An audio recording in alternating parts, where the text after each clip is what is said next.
Price the Lord. ഒരു അനുഗ്രഹിക്കപ്പെട്ട ഒരു വെള്ളിയാഴ്ച പ്രാർത്ഥനയിൽ സ്തോത്ര പ്രാർത്ഥനയായി കൂടുവാൻ കർത്താവ് ഞങ്ങൾക്ക് കുടുംബമായി നൽകുന്ന കൃപയ്ക്കായി സാവകാശനായ ദൈവത്തെ സ്തുതിക്കുന്നു, മഹത്വപ്പെടുന്നു. കടന്ന എല്ലാ ദൈവമക്കൾക്കും കുഞ്ഞുങ്ങൾക്കും യേശു ക്രിസ്തു നമ്മുടെ സ്നേഹമന്ദിരം അറിയിക്കുന്നു. പ്രത്യേകമായി കർത്താദാസൻ സ്കറിയപ്പാസനായി സ്തോത്രം ചെയ്യുന്ന മോളയാണ്ടിക്കായി സ്തുതിക്കുന്നു. കർത്താവിൻ്റെ ആത്മാവ് അവരെ ഏൽപ്പിച്ച ശുശ്രൂഷകൾ സ്തോത്രം എന്നിവരെയും ദൈവകൃപയിൽ ആശ്രയിച്ച് ചെയ്യുവാൻ കർത്താവ് അവരെ സഹായിച്ച കൃപയോർത്ത് ഞാൻ ദൈവത്തെ സ്തുതിക്കുന്നു, മഹത്വപ്പെടുന്നു. സ്തോത്രം ചെയ്യുന്ന കഴിഞ്ഞ ദിവസം അതിങ്ങനെ പ്രാർത്ഥന ഉണ്ട് വരണമെന്ന് പാസ്റ്റർ വിളിച്ച് അറിയിച്ചിരുന്നു. അതോർത്ത് സ്തോത്രം ചെയ്യുന്നത് ദൈവദാസൻ്റെ നല്ല മനസ്സിനായ സ്തോത്രം, കുടുംബത്തിൻ്റെയും നല്ല മനസ്സിനായ ദൈവത്തെ സ്തുതിക്കുന്നു, മഹത്വപ്പെടുന്നു. കർത്താവ് ധാരാളമായി അനുഗ്രഹിക്കട്ടെ. Price the Lord. സ്തോത്രം. മോൻ വായിച്ച ആ വാക്യം തോട് ചേർന്ന് തന്നെ ഒന്ന് രണ്ട് കാര്യങ്ങൾ വേഗത്തിൽ ഓർപ്പിച്ച് ഞാൻ ഇരിക്കാൻ ആഗ്രഹിക്കുകയാണ്. സ്തോത്രം. അത് വളരെ ഒരു നല്ല പുതിയൊരു വർഷത്തിലേക്ക് കടക്കുന്നു. രണ്ടാമത് പുതിയ അധ്യയന വർഷം ആരംഭിക്കുന്നു. അതിന് മുമ്പ് ഒരു പ്രാർത്ഥന വെച്ച് ദൈവസഭ തനിക്ക് വേണ്ടി കുടുംബത്തിന് വേണ്ടി പ്രാർത്ഥിക്കണം എന്നുള്ള താല്പര്യം നിങ്ങൾക്ക് ഉണ്ടായത് ഓർത്ത് ദൈവത്തെ സ്തുതിക്കുകയാണ്. കർത്താവ് ധാരാളമായി ആ നിമിത്തം നിങ്ങളെ അനുഗ്രഹിക്കട്ടെ. ദൈവസഭയുടെ പ്രാർത്ഥന എന്നും ഒരു അനുഗ്രഹമാണല്ലോ. എന്നാൽ നമ്മുടെ ഒരു ആവശ്യത്തിന് വേണ്ടി വീണ്ടും ഒരു പ്രാർത്ഥന വെച്ച് പ്രാർത്ഥിപ്പിക്കുന്നത്, ദൈവദാസനെ വിളിച്ച് ദൈവമക്കളെ വിളിച്ച് പ്രാർത്ഥിപ്പിക്കുന്നത് അതിലും കൂടിയൊരു അനുഗ്രഹം ആകുന്നു എന്നും കൂടി ഞാൻ ഓർപ്പിക്കട്ടെ. സ്തോത്രം. കാരണം നമുക്ക് നമ്മുടെ ജീവിത പ്രാർത്ഥന അല്ലാതെ വേറെ ഒന്നും ഇല്ലല്ലോ. കൂട്ടായ്മയാണ് നമ്മുടെ ശക്തി, പ്രാർത്ഥനയാണ് നമ്മുടെ ശക്തി. ഇത് ഓർത്ത് സ്തോത്രം ചെയ്യുന്നത്, പ്രാർത്ഥന കേൾക്കുന്ന ദൈവം അത് നമുക്ക് വേണ്ടി ഇന്നും ജീവിക്കുന്ന ഓർത്ത് ഞാൻ ദൈവത്തെ സ്തുതിക്കുന്നു, മഹത്വപ്പെടുന്നു. പ്രത്യേകമായി അവധി സമയം നോക്കി വരുവാനും സഹോദരി കർത്താവ് സഹായിച്ചല്ലോ. കർത്താവ് അവരെ അനുഗ്രഹിക്കട്ടെ. അതേ അല്പം ഒരു 2 മിനിറ്റ് ജോയ്സ് എന്നോട് വന്നപ്പോൾ സംസാരിച്ചപ്പോൾ അവരുടെ ഒരു തീരുമാനം താൻ പറയുണ്ടായി, മകനോട് ബന്ധത്തിൽ ഉള്ള തീരുമാനം പറയാൻ ഇടവന്നു. അതോർത്ത് ഞാൻ ദൈവത്തെ സ്തുതിക്കുന്നു. കർത്താവ് അങ്ങനെ നല്ല തീരുമാനങ്ങൾ അനുഗ്രഹിക്കട്ടെ. മക്കൾക്ക് വേണ്ടി നമ്മൾ ജീവിതത്തിൽ സമ്പാദിക്കുന്നില്ല വിഷയം, അവർക്ക് വേണ്ടി ദൈവികമായ ഒരു കാഴ്ചപ്പാട് കൊടുക്കുന്നതാണ്, ആത്മീയമായ കാഴ്ചപ്പാട് കൊടുക്കുന്നതാണ് ഏറ്റവും വലിയ വിഷയം. മാത്രമല്ല, പ്രത്യേകിച്ചും ഈ കാലഘട്ടത്തിൽ പണമോ ഭവനമോ അല്ല വിഷയം. സോ നമ്മളെ കുഞ്ഞുങ്ങൾ യേശു ക്രിസ്തുവിലാകുന്നു എന്നുള്ള കാര്യമാണ്. അവർ ആത്മാവിലാണോ ജീവിക്കുന്നത്, അവർ ദൈവത്തെ സ്നേഹിക്കുന്നോ, അവർ കർത്താവിനെ സ്നേഹിക്കുന്നോ, അവർ ദൈവസഭയെ സ്നേഹിക്കുന്നോ, അവർ സുവിശേഷ വേലയെ സ്നേഹിക്കുന്നോ എന്നുള്ള വിഷയമാണ് ഏറ്റവും വലിയ പ്രാധാന്യം. കാരണം നമ്മളെ അല്പകാലത്തേക്ക് ഏൽപ്പിച്ച അതേ ഈ കുഞ്ഞുങ്ങളെ നമ്മൾ സ്വർഗത്തിൽ പോകുമ്പോൾ കർത്താവ് ചോദിക്കാൻ പോകുന്ന, ഞാൻ നിന്നെ ഏൽപ്പിച്ച കുഞ്ഞുങ്ങളെ നീ എന്ത് ചെയ്തു?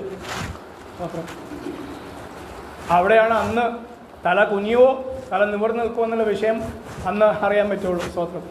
Price the Lord. നമ്മളെ ഏൽപ്പിച്ചത് അല്പകാലത്തേക്കുള്ളൂ, നമ്മുടെ ജീവിതവും അല്പകാലം ഉള്ളൂ, അതിന് കൂട്ടത്തിൽ ഇതും ഏൽപ്പിച്ചിരിക്കുകയാണ്. അപ്പോൾ ഉത്തരവാദിത്വം 2 ഇരട്ടിയാ. Price the Lord. അവരെ ദൈവകൃപയിൽ വളർത്തുവാനും ആത്മീയ വിഷയങ്ങളെ കുറിച്ച് അവരെ പറഞ്ഞു കൊടുക്കുവാനും പഠിപ്പിക്കുവാനും ആത്മാവിൽ സന്തോഷിക്കുന്ന അനുഭവങ്ങൾക്കായി ദൈവത്തെ സ്തുതിക്കുന്ന, മഹത്വപ്പെടുന്ന. കർത്താവ് നമ്മളെ അതിന് ശക്തിയോടെ സഹായിക്കട്ടെ.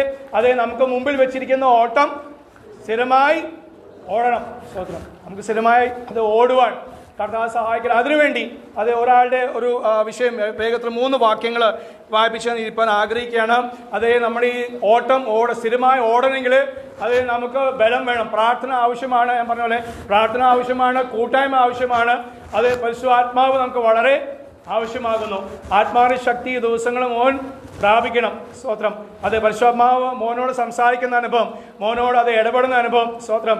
അത് കാരണം വല്ലാത്തുള്ള 13-ാം വയസ്സ് മുതൽ അതേ പൊതുവെ ഡോക്ടർമാർ അല്ലെങ്കിൽ കുഞ്ഞുങ്ങളെ പ്രവർത്തിക്കുന്നവരും അല്ലെങ്കിൽ ആ സയൻസ് പരമായ കാര്യങ്ങൾ പഠിക്കുന്ന ആൾക്കാർ പറയുന്നത് 13-ാം വയസ്സ് തൊട്ട് പിന്നെ പിറുപിറുപ്പിന് അടങ്ങിയിരിക്കാത്ത ഒരു പ്രായമാണ്. 3-ാം വയസ്സ് 3-4 വയസ്സൊക്കെ അങ്ങനെയാണ്. അവരെ എല്ലായിടത്തും അത് കുറഞ്ഞം കയറുന്ന പോലെ എല്ലായിടത്തും കയറി കാര്യങ്ങൾ ചെയ്യും. സോ അതുപോലെ തന്നെ 13-ാം വയസ്സ് മുതൽ പിടിച്ചാൽ കിട്ടാത്ത ഒരു യൗവനകാലമാണ് 13, 14, 15. അവരെ ശരീരത്തിൽ മാറ്റങ്ങൾ വരുന്നു, അവരെ മനസ്സിൽ മാറ്റങ്ങൾ വരുന്നു, അവരെ ചിന്താഗതിയിൽ മാറ്റം വരുന്നു. അവിടെയാണ് അതിനു മുമ്പുള്ള പ്രത്യേക വിശ്വാസികളായ കുഞ്ഞുങ്ങൾ അതേ വിശ്വാസം ജനിച്ചതെങ്കിൽ അതിനു മുമ്പ് അവരെ പഠിപ്പിച്ച വാക്യങ്ങൾ ഈ കാലഘട്ടത്തിലാണ് അതിൻ്റെതായ മാറ്റങ്ങൾ സംഭവിക്കേണ്ടതും. സ്തോത്രം. അപ്പോൾ കുടുംബ പ്രാർത്ഥന, അപ്പൻ അമ്മ എന്നൊക്കെ ഉള്ള ആ ബന്ധം, അവിടെയാണ് അവരെ ഈ കുഞ്ഞുങ്ങളെ ആത്മാവിൽ വളർത്തുന്നത്. സ്തോത്രം. എന്നാലേ അവർ പിൻകാലങ്ങളിൽ കുടുംബത്തിനും സഭയ്ക്കും അതേ സമൂഹത്തിനും അനുഗ്രഹമായി തീരത്തുള്ളൂ. കാരണം വല്ലാത്ത കാലത്ത് നമ്മൾ കാണും, നമുക്ക് അതേ TV കാണാനോ നമുക്ക് അല്ലെങ്കിൽ നമ്മുടെ കുഞ്ഞുങ്ങൾക്ക് നമ്മൾ പഠിപ്പിച്ചു അവരെ നിങ്ങൾ മൊബൈൽ കാണേണ്ട, അധികം ഉപയോഗിക്കേണ്ട, സിനിമ കാണേണ്ട കാര്യങ്ങൾ നമ്മുടെ വീട്ടിൽ ചെയ്യുന്നില്ല എങ്കിലും സ്കൂളിൽ പോകുമ്പോൾ കോളേജിൽ പോകുമ്പോൾ അവർ നിർബന്ധമായി നിങ്ങൾ ചെയ്യേണ്ടി വരും. കൂട്ടുകാർ വന്നിട്ട് കാണിക്കുമ്പോൾ മാറ്റാൻ പറ്റുമോ? ഇല്ല. കൂട്ടുകാർ വരുമ്പോൾ അവരിത് കാണിക്കുമ്പോൾ കാരണം മനഃപൂർവ്വമാണ് നമ്മുടെ കുഞ്ഞുങ്ങളെ തെറ്റിക്കാൻ വേണ്ടി. എന്നാൽ ആ കുഞ്ഞുങ്ങൾക്ക് അത് ആ വൈരാഗ്യത്തോടെ അല്ല ചിലർ.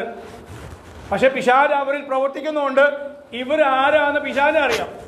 അതുകൊണ്ട് ഇവരെ തെറ്റിക്കാൻ വേണ്ടി കെണിയിൽ പെടാതിരിപ്പാൻ നമ്മളും പ്രാർത്ഥിക്കണം, അവരും പ്രാർത്ഥിക്കണം. അപ്പൊ നമുക്ക് വെച്ചിരിക്കുന്ന ഓട്ടം സ്ഥിരമായി ഓടുവാൻ, ആ സ്ഥിരത വിടാൻ വേണ്ടിയാണ് പിശാചിന്റെ ശ്രമം. സ്തോത്രം. അതിനുവേണ്ടി ഓരോ കാര്യങ്ങൾ കൊണ്ടുവരും. ഒരു വ്യക്തിയെക്കുറിച്ച് വേഗത്തിൽ ഓർപ്പിച്ചിരിക്കാൻ ആഗ്രഹിക്കണം. അതിനു മുമ്പേ സദൃശ്യവാക്യങ്ങൾ 6:22 സദൃശ്യവാക്യം പരിശുദ്ധാത്മാവിനെ കുറിച്ചും വചനത്തെ കുറിച്ചും പറയുന്ന ഒരു കാര്യമാണ്. സദൃശ്യവാക്യം 6-ാം അധ്യായം 22-ാം വാക്യമാണ്. നീ എഴുന്നേൽക്കുമ്പോൾ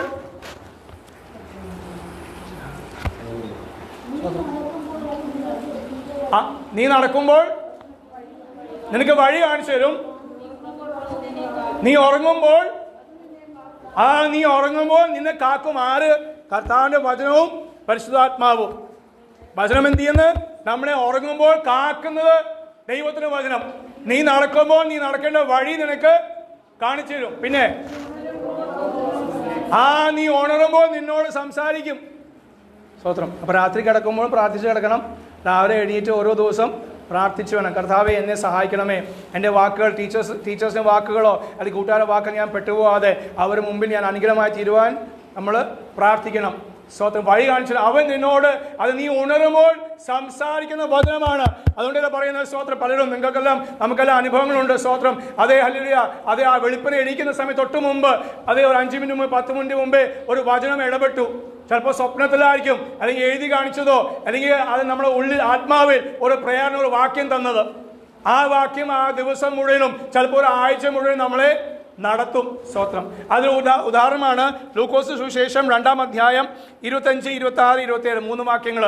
ഒരു മനുഷ്യൻ ശിമിയോൻ എന്ന് പറയുന്ന ഒരു മനുഷ്യനെ കുറിച്ച്, ഭക്തനായ മനുഷ്യൻ അല്ലെങ്കിൽ നീതിമാനായ മനുഷ്യനെ കുറിച്ച് അവിടെ 5-6 വാക്യങ്ങളുണ്ട്. പക്ഷേ ആ 3 വാക്യം പ്രധാനമായ വാക്യം. കാരണം പാട്ട് പാടിയപ്പോൾ ആത്മമാരി കൊണ്ട് നിറയ്ക്കണമെന്ന പാട്ട് പാടിയപ്പോൾ എനിക്കൊന്ന് ഉറപ്പ് വന്നു, സമയം കിട്ടിയാൽ സ്തോത്രം അതെ ഇതൊന്ന് അതിനോട് ചേർന്ന കാര്യമാണ്. പരിശുദ്ധാത്മാവിൻ്റെ ആ ഉറപ്പ് ദൈവാത്മാവ് നൽകിയതോടെ സ്തോത്രം ചെയ്യുന്നത്. അവിടെ വായിക്കാം. ശിമിയോൻ എന്ന 25-ാം വാക്യം, ലൂക്കോസ് 2:25. യെരൂശലേമിൽ ശിമിയോൻ എന്ന അവൻ നീതിമാനും ഇസ്രായേലിന്റെ ആശ്വാസനായി കാത്തിരിക്കുന്നവൻ ആയിരുന്നു. ഒരു കാര്യം, അവൻ നീതിമാനായിരുന്നു. രണ്ടാമത് കാത്തിരിക്കുന്നവനായിരുന്നു. കാത്തിരിപ്പ്. സ്തോത്രം. അതാണ് നമുക്ക് പറ്റാത്തത് അല്ലേ? നമുക്ക് ആർക്കും പറ്റാത്ത കാര്യം കാത്തിരിപ്പ്. സ്തോത്രം. കാത്തിരിക്കുവാൻ, അത് പരിശുദ്ധാത്മാവിന്റെ ശക്തി വന്നാലേ കാത്തിരിപ്പാൻ നമുക്ക് സാധിക്കണം. ഈ മനുഷ്യൻ കാത്തിരിക്കുന്ന മനുഷ്യനാണ്. പ്രവാചകനല്ലായിരുന്നു, പാസ്റ്റർ അല്ലായിരുന്നു, പുരോഹിതനല്ല. പക്ഷെ വചനം പറയുന്ന അവൻ ഒരു നീതിമാനായിരുന്നു. വായിച്ചോ. പരിശുദ്ധാത്മാവ് അവന്റെ മേൽ ഉണ്ടായിരുന്നു. പരിശുദ്ധാത്മാവ് മേലുള്ള നമുക്ക് ശിംശോനെ കുറിച്ച് അറിയാം, ദാവീദിനെ കുറിച്ച് അറിയാം, അങ്ങനെ ചില ആൾക്കാരെ കുറിച്ച് അറിയാം. മേലുണ്ടായിരുന്നു. അതുകൊണ്ട് അവർ എന്ത് ചെയ്തു? അവർ വലിയ യുദ്ധങ്ങൾ ചെയ്തു. അവർ ജയാളികളായിരുന്നു. ഒക്കെ നമ്മൾ പഴയ നിയമം വായിക്കുമ്പോൾ ഇതും പഴയ നിയമം തന്നെ ആണെങ്കിലും നമുക്കത് പുതിയ നിയമത്തിലാണ്. സ്തോത്രം. അവിടെ പറയാണ് ഈ മനുഷ്യന് മേൽ അതേ പരിശുദ്ധാത്മാവ് ഉണ്ടായിരുന്നു. പരിശുദ്ധാത്മാവ് ഈ മനുഷ്യനെ കൊണ്ട് ഒരു അത്ഭുതം, ഒരു അടയാളം ചെയ്തില്ല. പക്ഷെ ചെയ്യിപ്പിച്ച കാര്യം കാത്തിരുന്നു. സ്തോത്രം. നീണ്ട വർഷങ്ങൾ കാത്തിരുന്നു. വയസ്സനായിരുന്നു. Praise the lord. വായിച്ചോ. അപ്പൊ 1-ാം വാക്യം 25 പറയുന്നത് പരിശുദ്ധാത്മാവ് അവന്റെ മേലുണ്ടായിരുന്നു. 26 പറയുന്നത്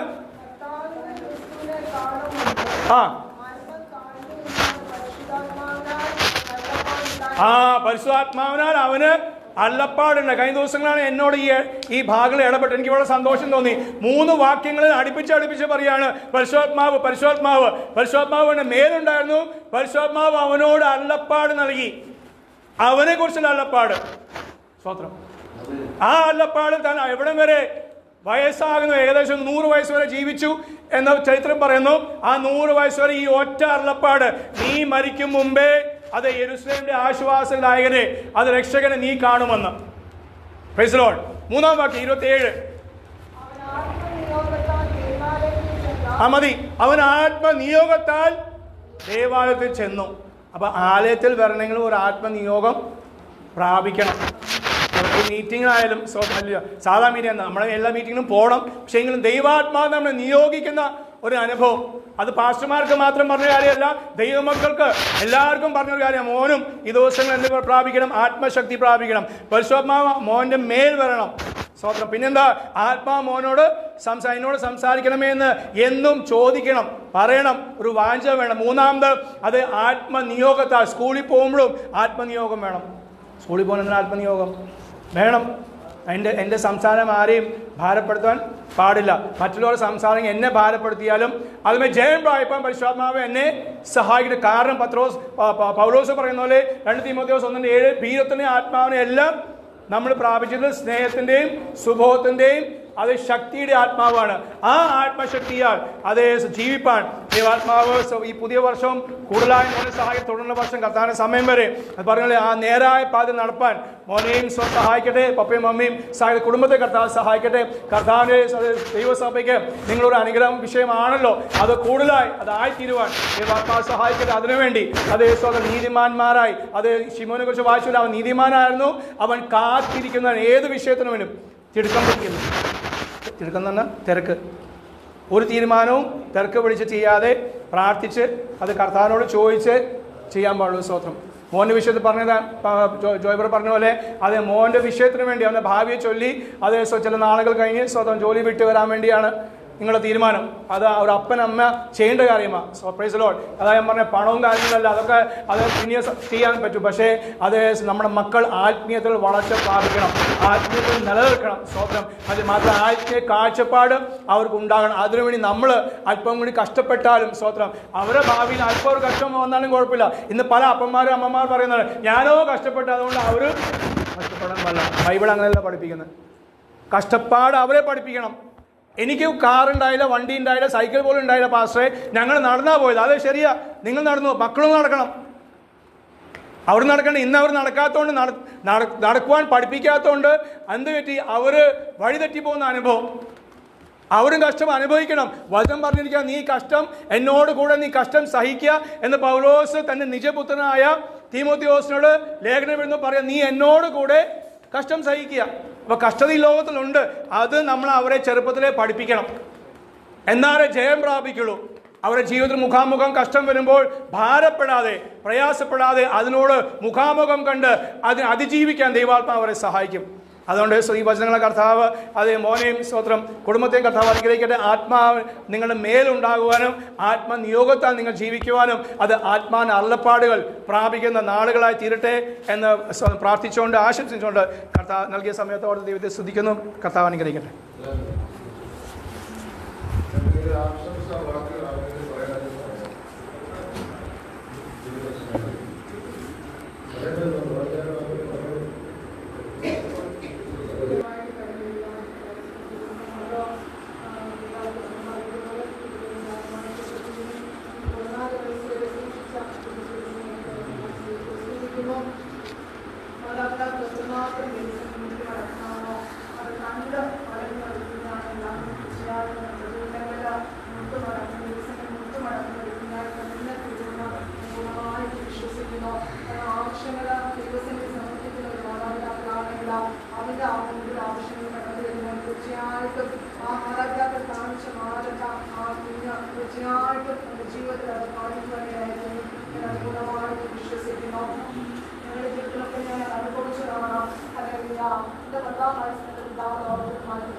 പക്ഷെ ഓരോ ആവശ്യങ്ങളും മാറാൻ ഞങ്ങളോട് പറയുന്നില്ല. മുത്തു നടക്കുന്നത് ഞങ്ങൾ കണ്ടിട്ടുണ്ട്, കരയിൽ പ്രാർത്ഥിക്കുന്നത് കണ്ടിട്ടുണ്ട്.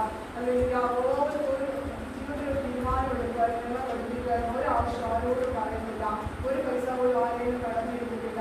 ഉള്ളതുകൊണ്ട് തൃപ്തിപ്പെട്ട് ജീവിക്കാൻ പഠിപ്പിച്ചായിരുന്നു. തീർച്ചയായിട്ടും കുടുംബത്തെ ദൈവം അപ്രകാരം സഹായിക്കട്ടെ. അവർ ഏതൊക്കെ മേഖലയിൽ കടന്നു പോയാലും ഇതിനെക്കുറിച്ചൊരു കരുതൽ അവരുടെ ജീവിതത്തിലുണ്ടല്ലോ. അതോടെ ദൈവത്തെ ശ്രദ്ധിക്കുന്നു. അപ്രകാരം ദൈവത്തിന്റെ തന്നെ ഇതിനെ വളർത്തിയെടുത്ത ഏതൊരാശ്വാസമാണ് ദൈവനാമത്തിൽ ഒരു മഹത്വമായി തീരുവാൻ ഇതിനെ സഹായിക്കട്ടെ. അതിനായി മാതാപിതാക്കളെ സഹായിക്കട്ടെ. അവരുടെ ആയുസ്സും ആരോഗ്യം കൊടുക്കുക. ആ നന്മ കാണുവാൻ മുൻപോട്ട് കർത്താവിന്റെ വരവ് താമസമില്ല. ഇടയാകട്ടെ. ഒരു പറഞ്ഞു ഞാൻ ഇരിക്കുന്ന ഒരു വചനം വായിച്ചു, സത്യവാക്യങ്ങൾ 1-2 വാക്യങ്ങൾ. മകനെ, നിന്റെ ഉപദേശം മറക്കരുത്, നിന്റെ ഹൃദയം എന്റെ കൽപ്പനകളെ കാത്തുകൊള്ളട്ടെ. അവർ ദീർഘായുസ്സും ജീവകാലവും സമാധാനവും നിനക്ക് വർദ്ധിപ്പിച്ചു തരും. ദയയും വിശ്വസ്തയും നിന്നെ വിട്ടുപോകരുത്. അവയെ നിന്നെ കയറ്റി കെട്ടിക്കൊള്ളുക, നിന്റെ ഹൃദയത്തിന്റെ പലകയിൽ എഴുതിക്കൊള്ളുക. നമുക്ക് കാണാൻ തലമുറകൾക്ക് ഏറ്റവും കൂടി ഇല്ലാത്തൊരു ഇതാണ് യൗവനകാലത്ത് തന്നെ കുഞ്ഞുങ്ങളെ ലോകത്തിന് മാറ്റപ്പെട്ടു പോകുന്നത്. ദൈവത്തിന്റെ കൽപ്പനകളെ പ്രമാണിച്ചാൽ ദൈവം കൊടുക്കുന്ന ഒരു പ്രതിഫലമാണ് ദീർഘായുസ്സ. അതെ, അല്ലെങ്കിൽ മാത്രമല്ല, ഈ സമാധാനമില്ലാത്ത ലോകത്ത് ദൈവത്തിന്റെ പ്രമാണങ്ങളെ പ്രമാണിച്ചുകൊണ്ട് ജീവിച്ചാൽ അല്ലെ ദൈവം തരുന്ന ഒരു പ്രതിഫലമാണ് സമാധാനമുള്ള ജീവിതം. മാത്രമല്ല, നമുക്കറിയാം ദയ നഷ്ടപ്പെട്ടുകൊണ്ടിരിക്കുന്ന കാലമാണ്. സ്വന്തം മാതാപിതാക്കളെ കൊടുക്കുവാൻ വേണ്ടിയില്ലാത്ത ഒരു കാലം, വിശ്വസ്തത നഷ്ടപ്പെട്ടുകൊണ്ടിരിക്കുന്ന കാലം. കർത്താവിന്റെ കൽപ്പന പ്രമാണിക്കുന്ന ഒരു വൈദ്യനെ കുറിച്ച് ദിവസത്തിലുള്ള ഏറ്റവും വലിയൊരു അഭിമാനം എന്ന് പറയാൻ ദയയും വിശ്വസ്തതയുള്ളവരായിരിക്കും. അപ്രകാരം ദൈവം ആക്കി തീർക്കട്ടെ. കുടുംബത്തിനും ദൈവനാമത്തിനും സമൂഹത്തിനും അനുഗ്രഹമായി മാറ്റുന്ന ദൈവത്തെ സമർപ്പിച്ചുകൊണ്ട് ഞാൻ പ്രാർത്ഥിച്ചുകൊണ്ട് ദിവസം